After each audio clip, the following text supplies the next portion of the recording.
Hello friends, bonjour, welcome back to my channel. Today's video is another wardrobe updates, and I know we're a lot of new faces around here, so if you're not yet familiar with the wardrobe updates, I share these to sort of go into more depth about what's going on within my own personal wardrobe. So without further ado, I'm just gonna get started, and first I just have a couple of updates. I'm just gonna throw them in really quickly here in the beginning. I created a newsletter on my website, so please feel free to join that. I'm just gonna share important news and updates and send out an email whenever I create a blog post, stuff like that. Then also just a quick reminder to go follow me on Instagram. I share snippets of my wardrobe and life in Zurich there. And then I set up a secondhand shop on my website. So whenever I'm getting rid of something that of course is still in good condition, I will put it up on my site. And then straight on to what is new in my wardrobe. I'm really happy with my winter wardrobe. So I try to be very mindful about what I add to it so that I don't add unnecessary things, and then with time I'll have a budget to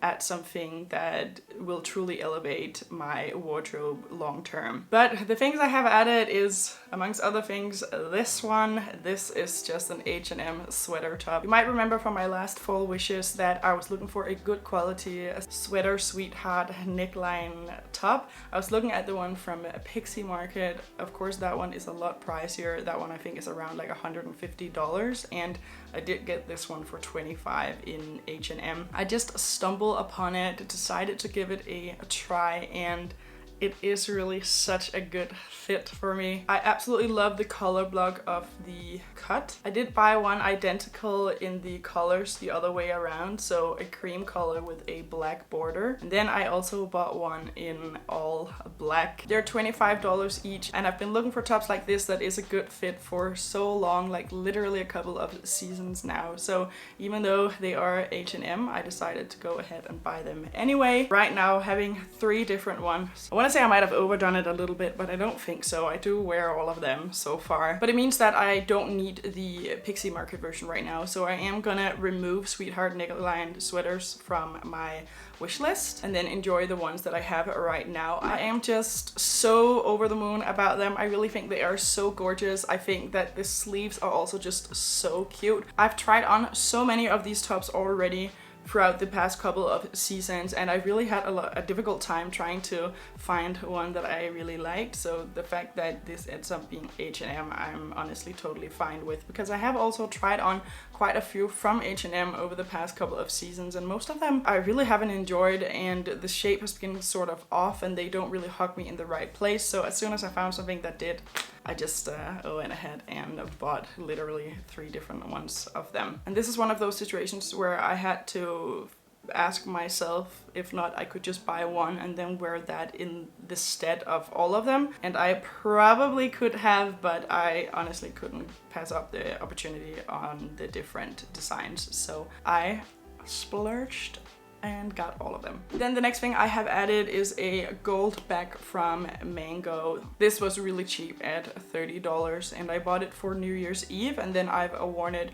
twice since going out for drinks. I'm looking to get a luxury brand black handbag with gold hardware sometime this year. Right now the only handbag I have is the camel one from Pauline. Obviously that's then the one that I usually wear, but I really feel like with my outfit for New Year's Eve I really needed a handbag that was a little bit more dressed up, and I was on the lookout for a gold one actually for also a couple of months. Didn't really find anything that I like in the price range that I was willing to pay, so very close to New Year's Eve I did a round in the fast fashion shops, found this one in Mango for the $30 and then bought it. Obviously it's not super high quality, but it's probably also not something I'm gonna wear with every outfit. So whenever an outfit demands a more dressed up bag, in that sense I will be using this one. Put the strap inside, turned it into a clutch, and thought it was a really cute look for New Year's Eve and also for going out. Then the next thing that is new in my wardrobe is the new Everlane cheeky jeans. I had 2 pairs of the old ones that I bought a couple of years ago. I've worn my favorite pair of those out. They're gonna rip at any moment now. So all of a sudden I got really busy finding another pair of jeans that was a good fit. So since I have enjoyed the old Everlane jeans so much, I decided to go with the revised versions that they're doing. From my perspective, other than the color, they are almost an identical match to the old ones. The only thing is that they have 3/4 of an inch extra in the waist. For someone like me who really enjoys a high waist, this has been a godsend. I feel like with the old Everlane jeans, even though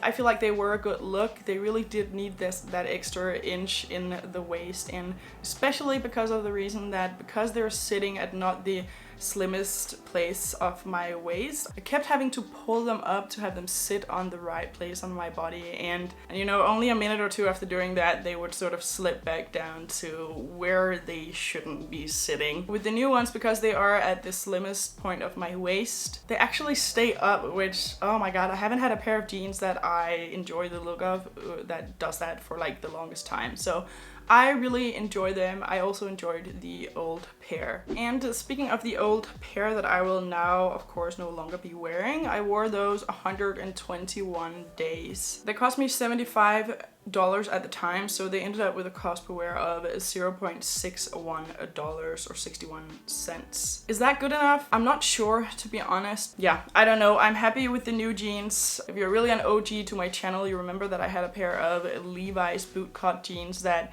literally wore out after 81 times of wear, so that was exceptionally bad. These again are at 121 times of wear. I mean, they made my goal of $1 per wear, but still I'm not sure if they shouldn't have been able to last even longer. Then actually that is it in terms of what I've bought. And as I continue to add things to my winter wardrobe throughout this season, I am going to focus on adding mainly neutrals and also basics. I feel like the past couple of seasons I have focused a lot on adding things in the colors that I enjoy, and that's been fine. I love all the things that I have in color, but at this point I really don't have a lot of options to pick from in the neutral colors that I, at the end of the day, do wear more on like a percentage-wise basis that I do the colors. Let's say that 3 days out of the week I want to wear a color. Maybe I'll wear a blue, I'll wear pink, but the rest of the days, honestly, I will wear a black or a cream. And then since I have next to no options in these colors, I feel like that's definitely something that's missing in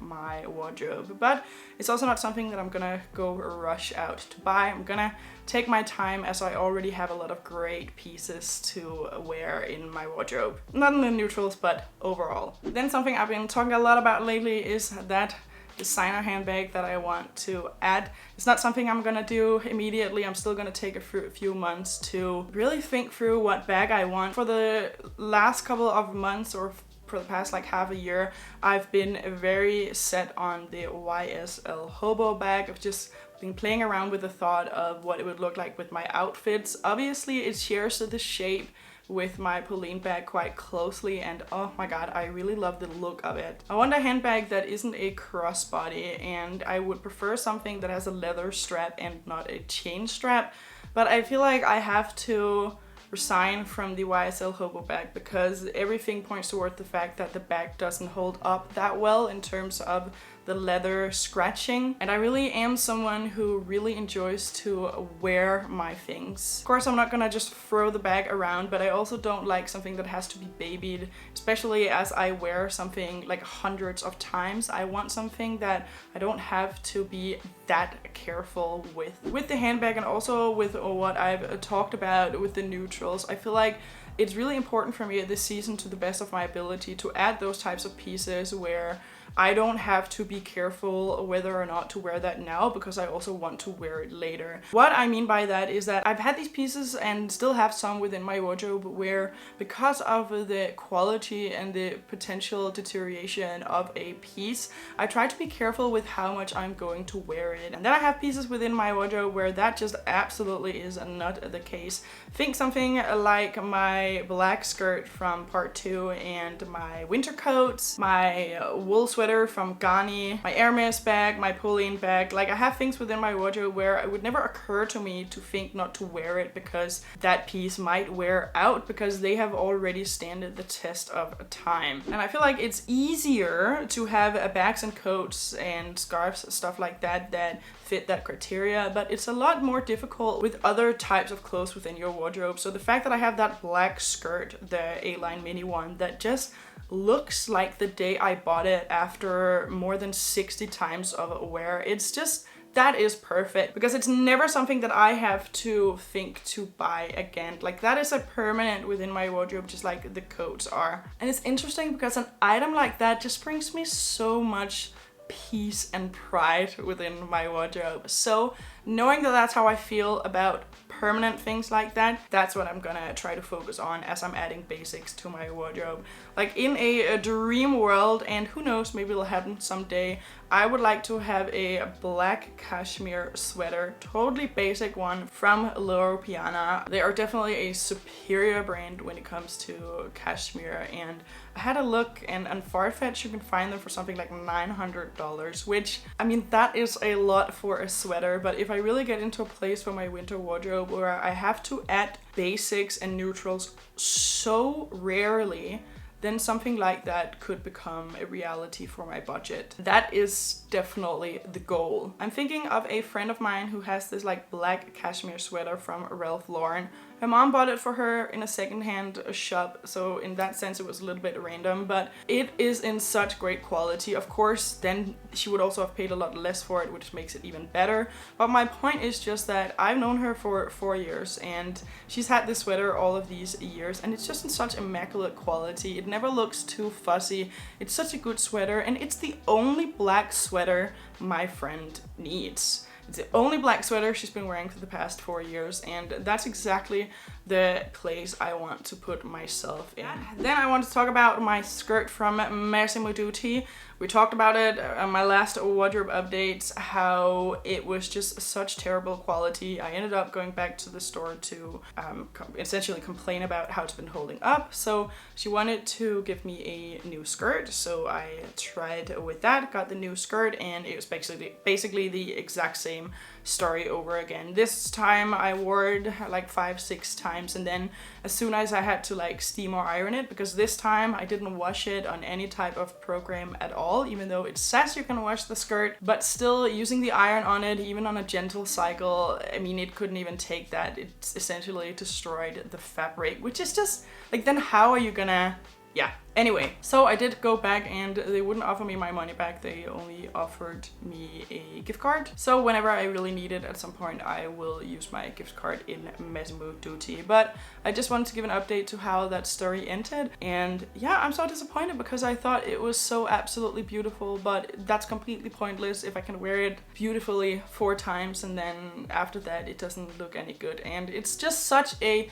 stark contrast to the black skirt that I have, which the Massimo Dutti one was $100, the part 2 one was $160, but the Massimo Dutti skirt, not only did I only wear each of them like 5 or 7 times, I also had to go through all this hassle to end up without the skirt anyway, you know, going back and forth to the store, trying the new skirt, you know, washing it, trying to iron it out, all of that. It just didn't work. And with the black skirt, I'm at 60 times of wear, and I need to do absolutely nothing to take care of it. It just holds up beautifully. Then I wanted to tell you guys about a brand that I found online. I have not yet tried anything from there myself, but I still thought I would mention it. Just know that I have no experience with the brand. The brand is called Asked, and their mission is one permanent collection, as you will see when you go to the front of their webpage. I'm gonna go into women here, and then as you can see, they have a very reasonably priced basics. There are t-shirts in basic cuts and colors. There are things like regular button-up shirts. There are some jeans. Then I also found some cashmere and merino wool sweaters. Basically, they have a bunch of basics at reasonable prices, where it looks like their entire mission is selling you clothes that you will literally have forever. And a theme that so often comes up on my channel is this concept of a brand where you can go buy your quality basics. And I never really have an answer for you guys because I feel like where I try to get things like that is so spread out from item to item. So just because I just found this brand, I just wanted to mention it again. I have no experience with the brand as of yet. Just wanted to share. Then I had a comment on my channel this past month which sort of opened my eyes. It's always so interesting when you guys can teach me something that I do not yet know. I was talking about where I like my clothes to sit at the waist, and then someone commented saying, "You're short-waisted, which is why you would be more comfortable with mid-waist length things." She wasn't quite right about that part because I do for the majority of the time like something that's very high-waisted. She was also right in the fact that I then looked up what being short-waisted means. And that basically also explains why when it then comes to skirts in contrast to jeans, I have to constantly pull them down because they keep rising up to my rib cage. So that makes a lot of sense because my waist is located so high on my body. So if you're long-waisted, it's going to be the opposite. So I just wanted to mention that because I feel like for me, whenever we talk about, you know, dressing for your body type, something like the Kiva system, for me, I feel like it's not necessarily like super helpful. Of course, there's some truth to it, but I don't like to follow things like that religiously. But sometimes, you know, we'll be given a piece of information and something will click for us, and that sort of happened with me in short-waisted. So if you do not yet know, you can definitely look up short-waisted versus long-waisted and have a look at which one you are, and maybe something will click for you like it did for me. That was all for the wardrobe updates today. I hope that you have an amazing day, and I will see you in the next video.